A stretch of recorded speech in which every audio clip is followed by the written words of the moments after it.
Ce matin, nous allons lire quelques textes dans la parole de Dieu. Quelques textes qui pourront répondre au titre de mon message. Pourquoi Dieu porta un corps humain? Pourquoi Dieu, en Jésus-Christ, a revêtu les corps humains? Après avoir répondu à cette question, il nous faudra aussi nous poser une autre. Jésus-Christ, l'homme de Galilée, est-il véritablement Dieu?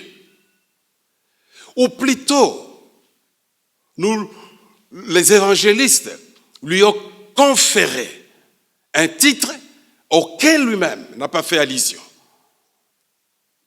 Il faudrait que nous puissions répondre à cette question.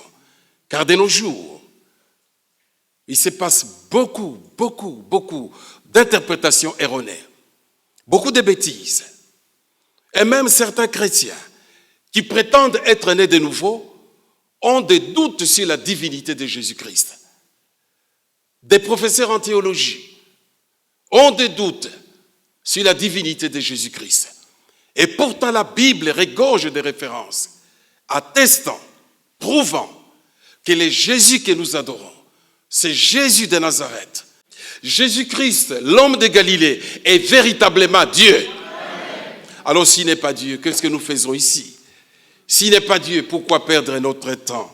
Oh, moi j'ai la ferme assurance dans mon âme, en lisant les Écritures saintes, je sais que Jésus-Christ de Nazareth est Dieu. Et je voudrais ce matin, alors que Noël approche à grands pas, je voudrais ce matin que vous tous qui êtes là, ma famille chrétienne, mais aussi que nos internautes qui nous suivent là, où ils sont, que le Saint-Esprit visite chacune, chacun, et que nous puissions savoir pourquoi Jésus s'est fait homme, pourquoi Dieu en Jésus a porté notre corps, le corps humain, et que nous puissions aussi répondre à cette énigme. Est-ce que Jésus-Christ de Nazareth est Dieu ou simple créature? Et dans ma prédication, j'éprouverai, sans épuiser toute la panoplie des versets bibliques, mais je vais prouver qu'il est Dieu. Genèse chapitre 3, les versets bien connus, le verset 15. Je lis dans la version du Semeur où il est écrit « Je susciterai de l'hostilité ». Dans la seconde, il est écrit « Je mettrai de l'inimitié entre toi et la femme, entre ta descendance et sa descendance.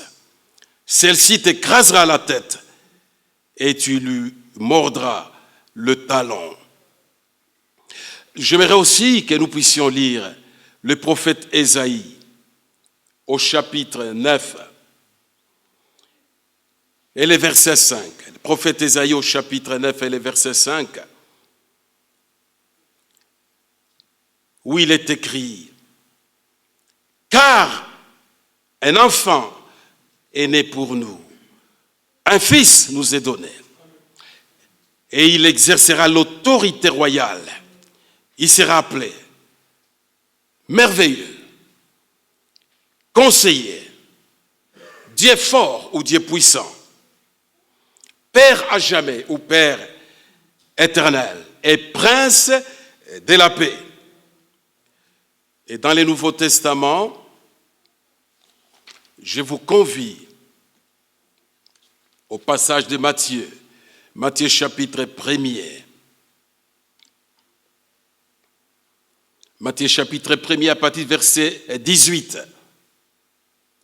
L'évangile tel que Matthieu nous l'annonce au chapitre 1er à partir du verset 18.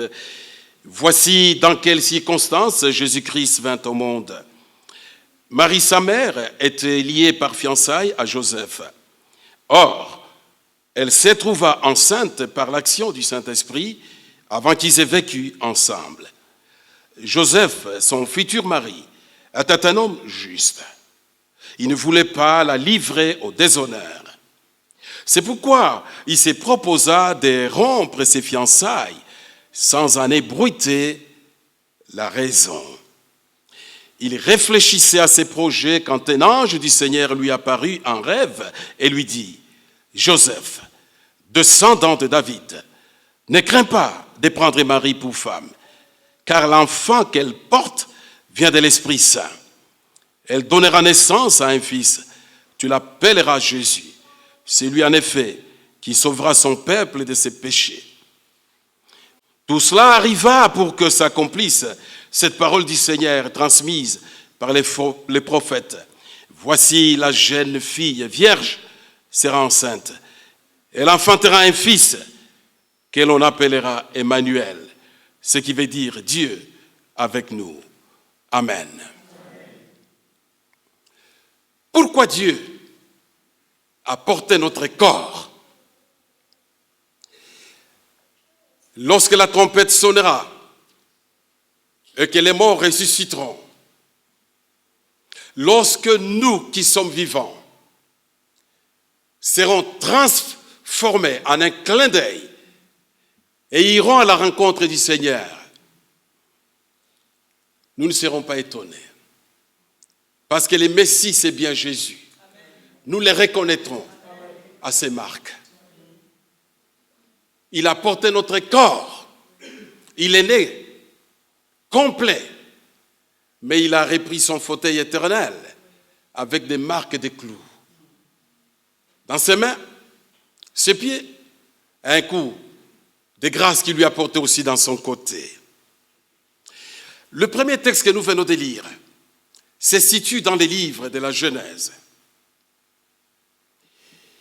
Le mot Genèse nous provient d'une transcription grecque de la Bible des Septante, c'est-à-dire la première traduction de la Bible hébraïque en une autre langue.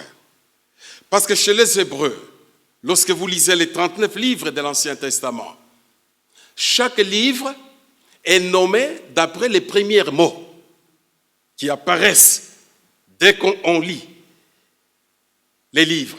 Par exemple, les livres de la Genèse, les premiers mots que nous trouvons en hébreu, c'est Bereshit bara Elohim.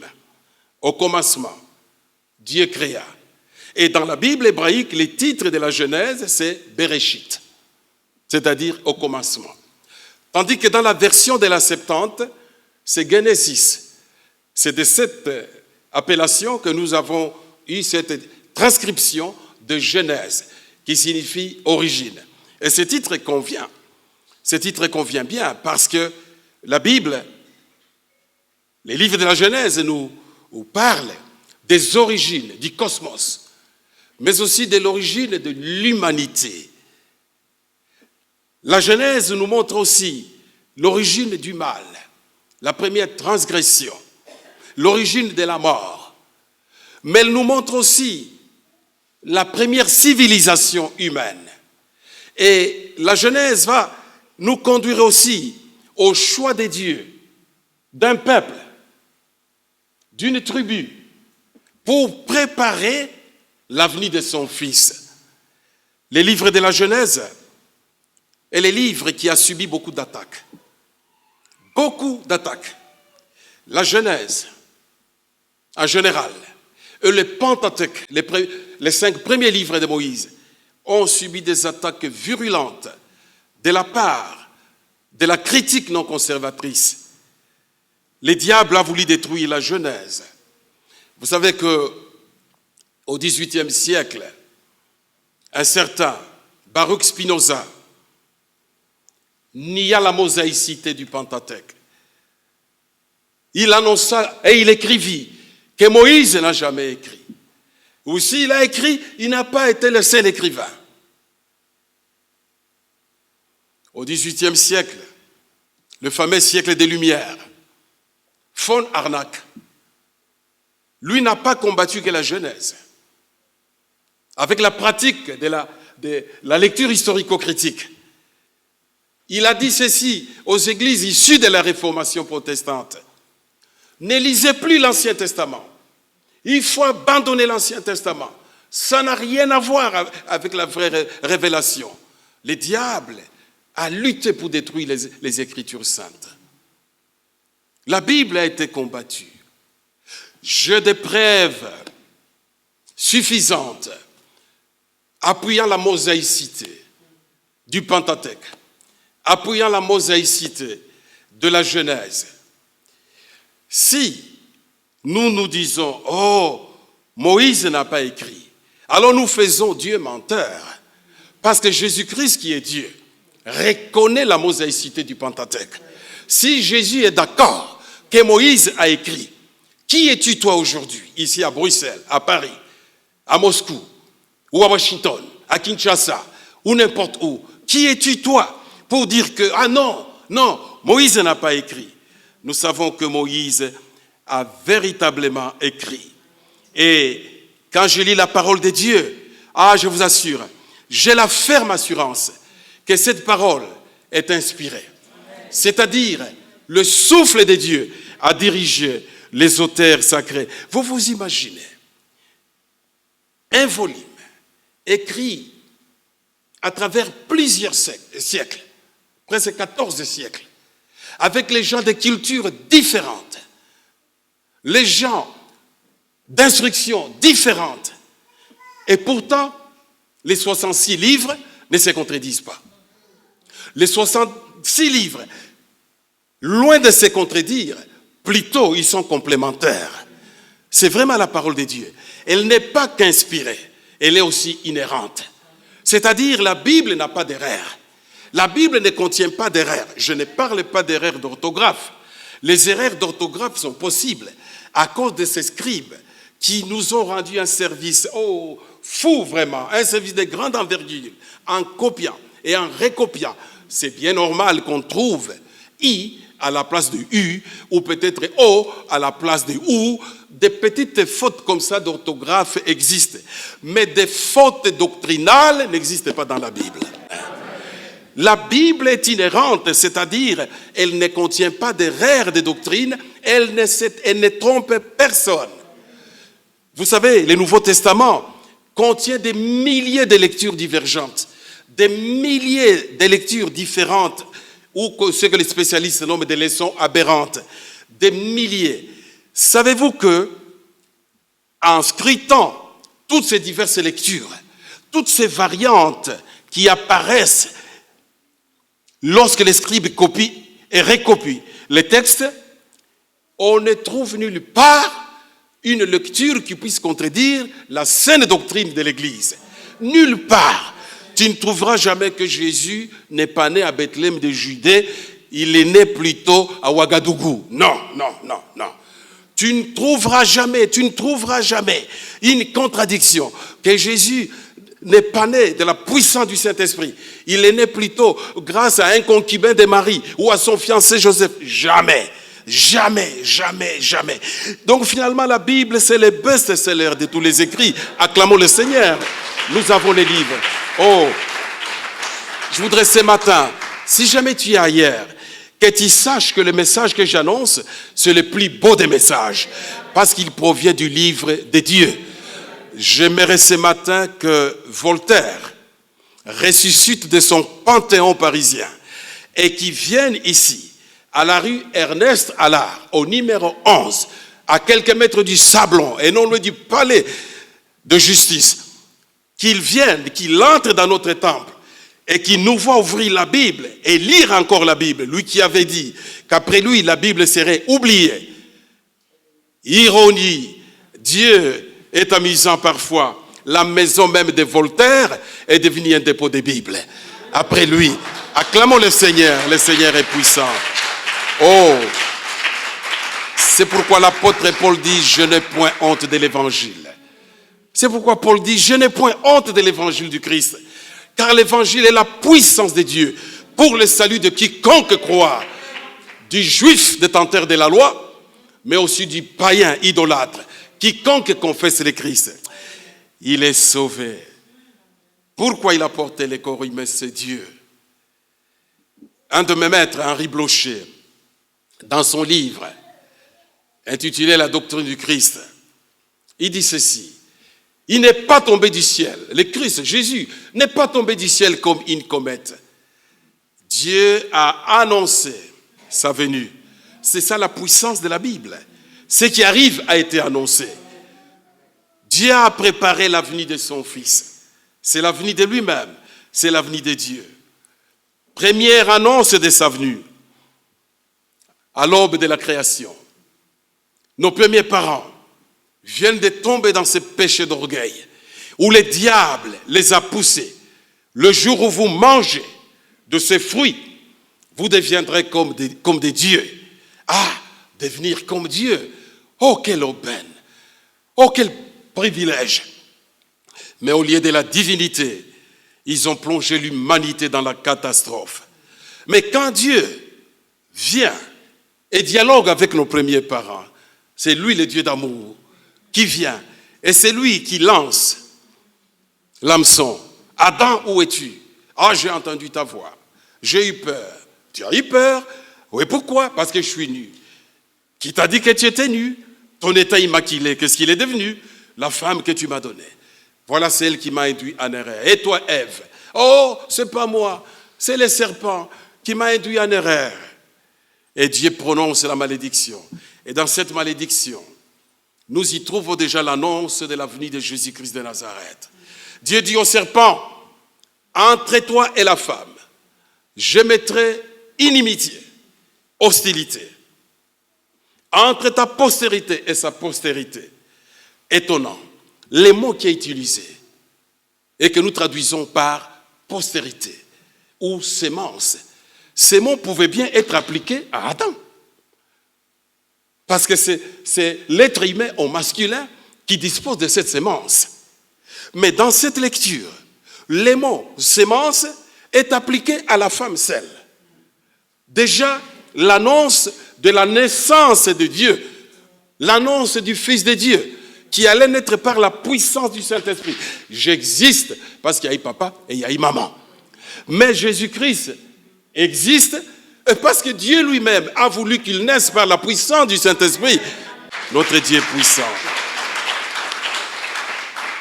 Pourquoi il porte le corps? Eh bien, la postérité, ta postérité, toi, le diable. Le diable a sa postérité. Tous ceux qui marchent comme lui, tous ceux qui pratiquent ses œuvres et ses démons, tous ceux qui ont combattu pour détruire le Messie, ta postérité blessera la postérité de la femme au talon. Que le serpent te morde au talon, au doigt, à la joue, je ne sais où. De toute façon, s'il est venimeux, mourir, tu meurs. Jésus-Christ a été véritablement blessé, touché par le venin du diable. Il est mort à la croix du calvaire. Mais la promesse dit ceci, la postérité de la femme, la sémence de la femme t'écrasera la tête, broyera ta tête. Un serpent à la tête broyée n'est plus à craindre. On peut jouer avec n'importe comment. C'est pourquoi un chrétien ne doit pas avoir peur du diable. On parle plus de démons, on parle plus de sorciers dans des églises, au lieu de parler de la puissance salvatrice de Jésus-Christ. Nous devons marcher tête au-dessus de cette terre. Jésus-Christ a détruit la tête du diable. Il est vrai, il est mort, il a souffert. Les apôtres ont été découragés. Ah, un jour, tristesse. Deuxième jour, la catastrophe, l'épuisement total. Le matin du troisième jour,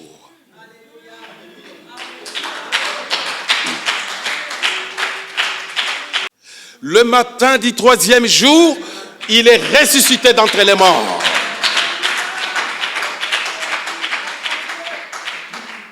La puissance du péché, c'est la mort.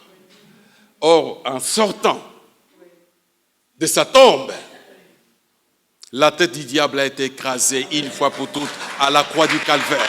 Et nous sommes des vainqueurs. Oh, il a porté les corps pour que nous puissions véritablement être sauvés. Et le diable a été détruit, brisé.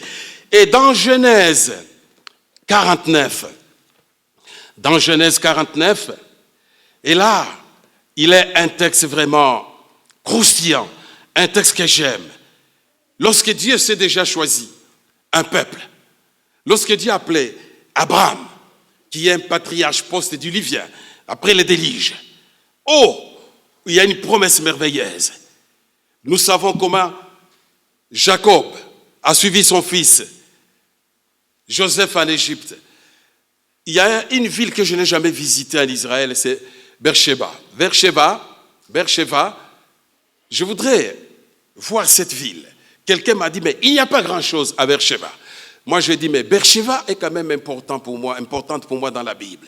Parce que quand Dieu demande au patriarche Abraham d'aller offrir son fils Isaac sur les monts Morija, où est-ce qu'Abraham habitait?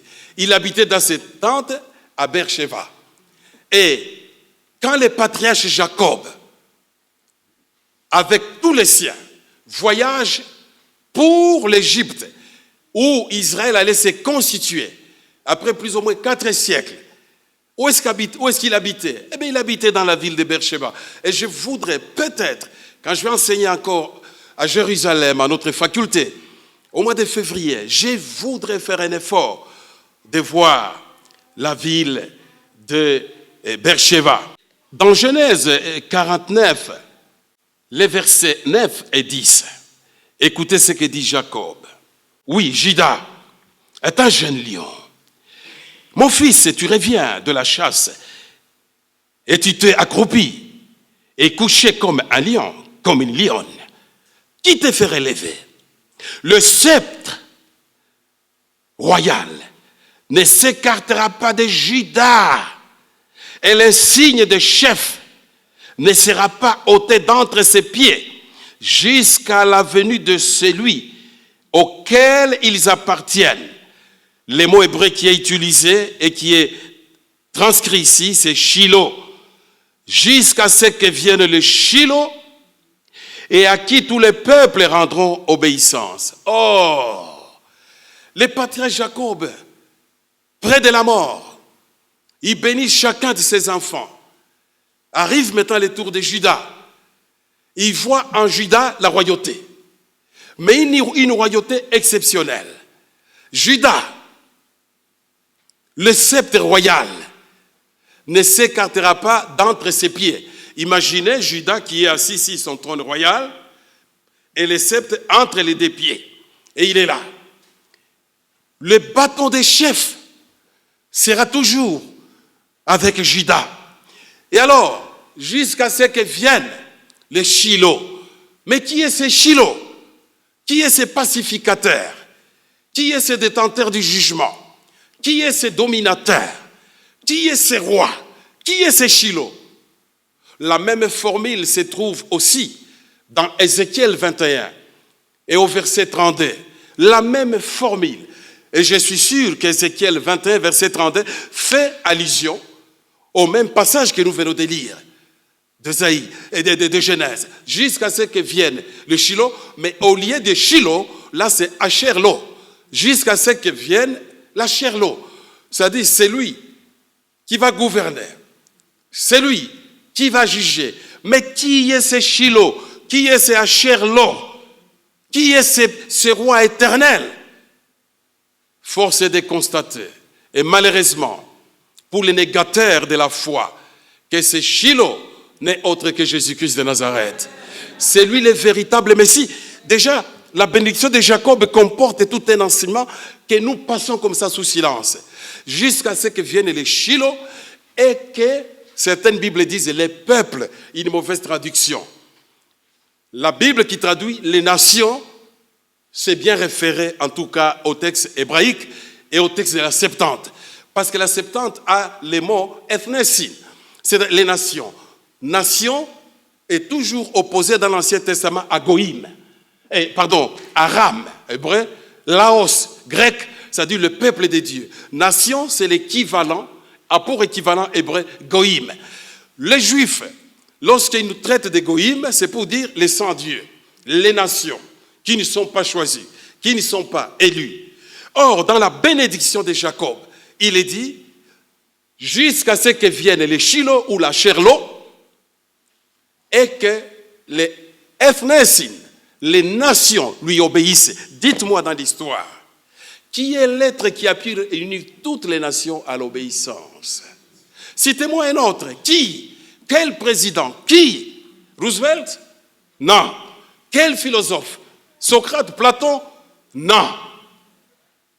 Jésus-Christ de Nazareth, c'est lui qui a dit aux apôtres, il leur a dit, en allant, faites de toutes les nations, faites de ethnesin, faites de toutes les nations mes disciples, baptisez-les au nom du Père, du Fils et du Saint-Esprit et enseignez-leur. Chère famille, les Shiloh auxquels toutes les nations obéissent, c'est Jésus-Christ de Nazareth. Je peux vous dire ceci, partout, même dans des pays hostiles à l'évangile, vous trouvez des chrétiens. Même dans des pays où des chrétiens ont été tués, dans des zones où des pasteurs ont été brûlés, vous y trouvez encore des chrétiens. Le Seigneur est bon. Peut-on acclamer ce Dieu puissant? Peut-on acclamer ce Dieu puissant? Dans les livres d'Ésaïe, dans les livres d'Ésaïe, nous n'allons pas lire, au chapitre 7, versets 10 à 16, nous sommes au 8e siècle avant la naissance du Christ. Et celui qui règne, c'était mauvais roi, Akaz, un idolâtre à outrance. Quelqu'un qui a pu même brûler son fils, qui a offert son fils en holocauste, comme les païens offraient des enfants à Kemosh, à Moloch, etc. Une abomination à l'Éternel. Ces rois avaient peur du roi d'Israël au nord et du roi de la Syrie, qui avait constitué une sorte de ligue contre lui. Dieu, comme il est merveilleux, il envoie les prophètes Ésaïe vers cet homme impie. Et Ésaïe lui dit, Akaz, Dieu dit, demande un signe, demande un miracle, qu'il soit céleste, terrestre. Dieu va l'exécuter. Et Akaz fait le chrétien. Fait les disciples de Dieu. Il fait le croyant. Et il dit, je ne tenterai pas l'Éternel mon Dieu. Et Ésaïe dit, jusqu'à quand allez-vous fatiguer l'Éternel? Voici les signes. Une jeune fille, une demoiselle, deviendra enceinte. Elle va mettre au monde un fils. Elle lui donnera le nom de Immanuel. Immanuel, hébreu, nous l'appelons Emmanuel, c'est encore la transcription du grec, la version des Septante. Ce qui s'est traduit Dieu parmi nous. Cet Immanuel, dit-on, d'Ésaïe, est né. Non pas d'une manière miraculeuse, non, avec les concours de son père et de sa mère. Mais les textes de Matthieu que nous avons lus, Matthieu chapitre 1er, Matthieu, guidé par le Saint-Esprit de Dieu, Matthieu, inspiré par l'Esprit de Dieu, il dit ceci, tout cela arriva, afin que la prophétie d'Ésaïe soit accomplie. Voici la jeune fille, vierge. Marie était vierge. Elle n'avait jamais connu de personne. Elle n'avait jamais connu d'homme. Encore là, une leçon pour mes jeunes gens et mes jeunes filles qui connaissent le Seigneur. Vous qui n'êtes pas dans le déjà, vous êtes dans le pas encore. C'est-à-dire votre corps est encore gardé dans la chasteté. Eh bien, continuez à garder votre corps en imitant des jeunes filles qui ont marché avec Dieu, comme la Sainte Vierge Marie. Mon jeune homme, attache-toi à Dieu. Ton corps doit être respecté. Il ne doit pas être vilipendé. Il ne doit pas être livré à n'importe quelle source. Oh, Marie, par la puissance du Saint-Esprit, a conçu Jésus. Pourquoi Jésus? Pourquoi Dieu porte le corps? Eh bien, c'est lui qui sauvera son peuple. C'est pour sauver le peuple. Il est venu pour sauver Israël. Et derrière Israël, il est venu pour te sauver, toi. Toi là où tu es. Toi là où tu es.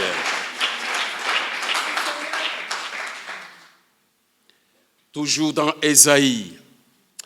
Dans Ésaïe,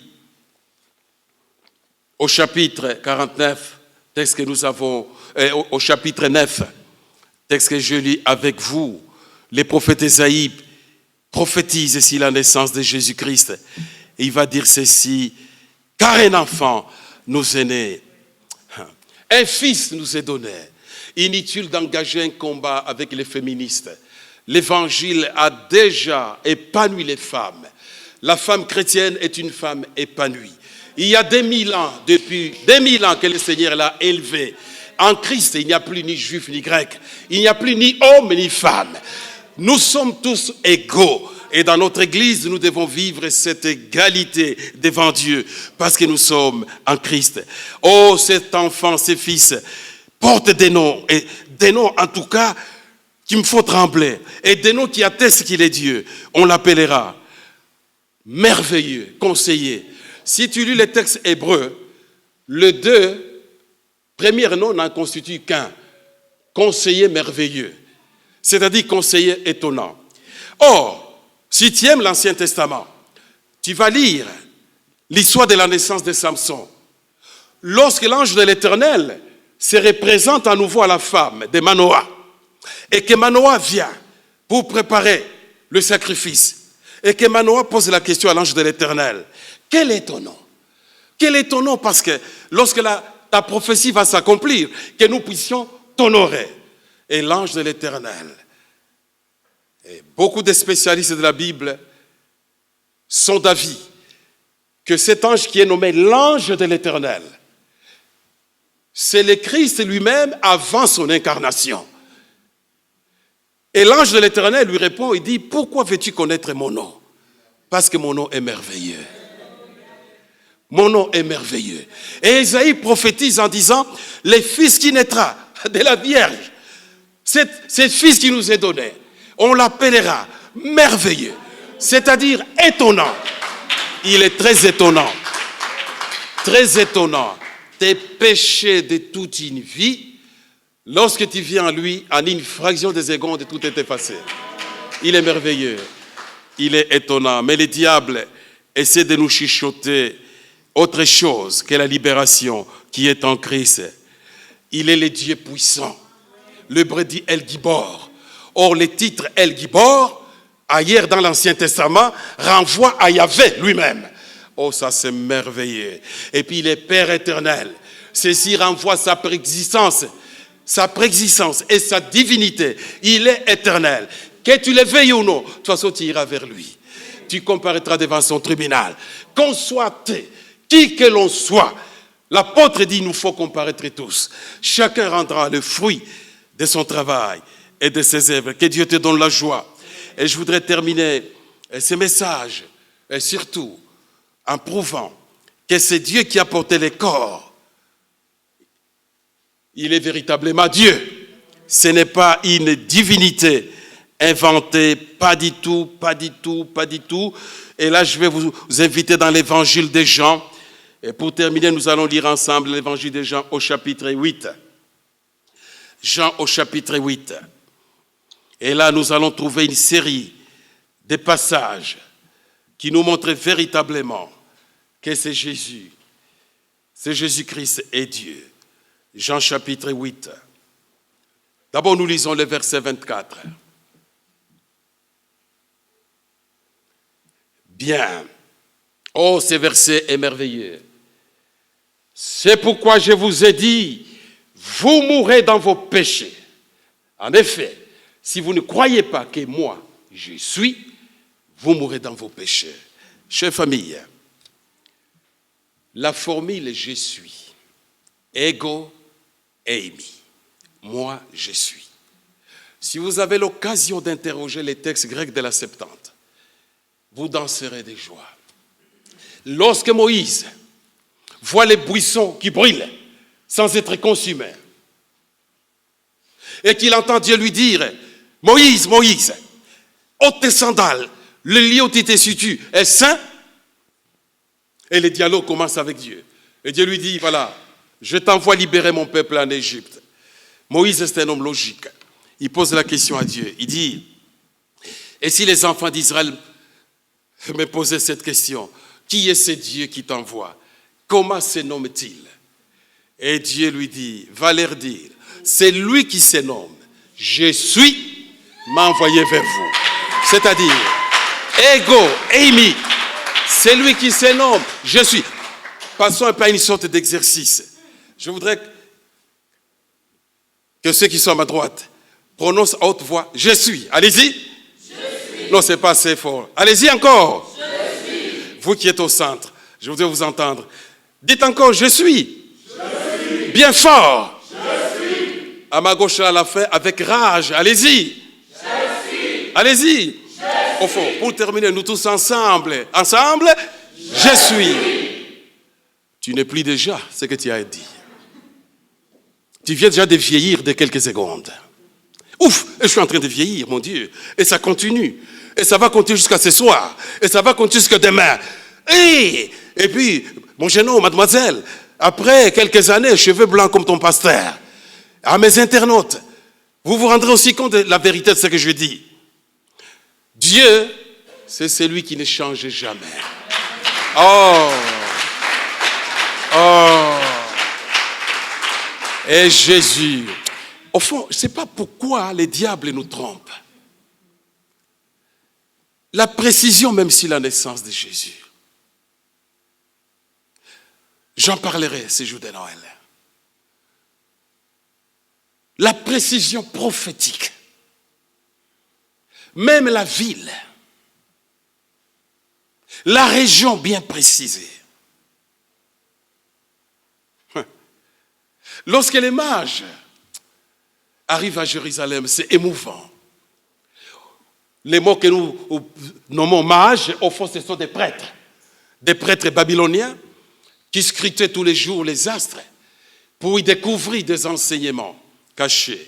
Et nous savons comment ils ont vu une étoile et Dieu leur a ouvert l'entendement pour qu'ils puissent adorer la naissance de son fils.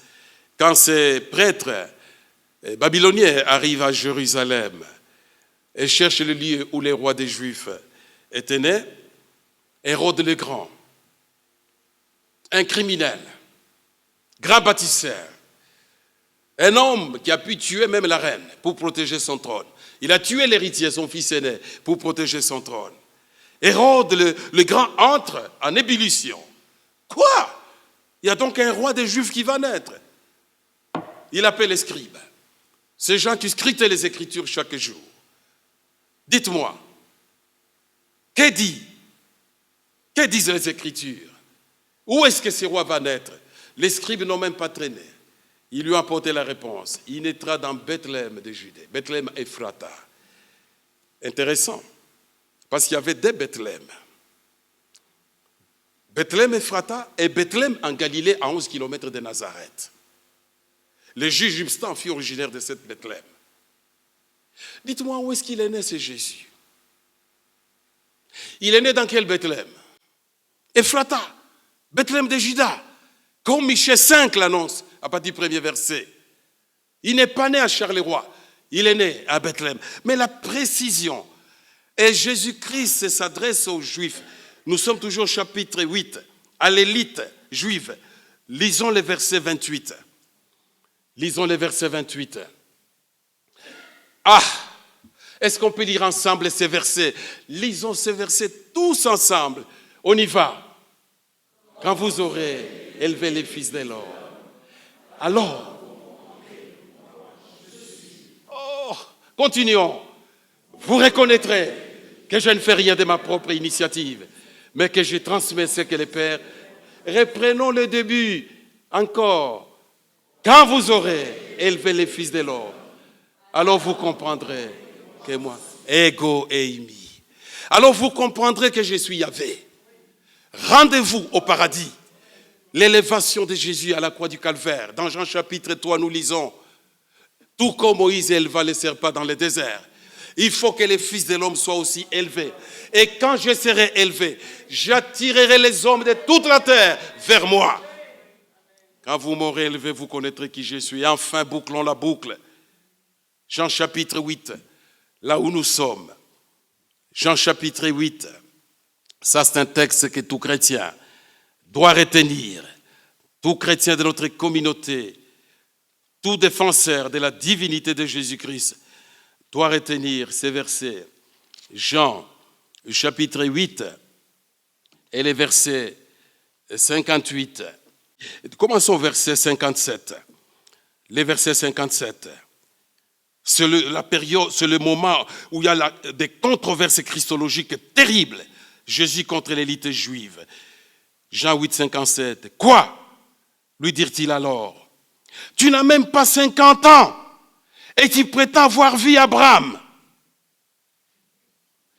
Tu n'as même pas 50 ans et tu prétends avoir vu Abraham. Verset 58. Je voudrais qu'on les lise ensemble. Verset 58. Nous nous levons promptement pour terminer. Nous nous levons et nous allons lire les versets 58 ensemble. À haute voix. On y va tous ensemble? Vraiment, je vous l'assure. Les répondit Jésus. Avant qu'Abraham soit venu à l'existence, moi,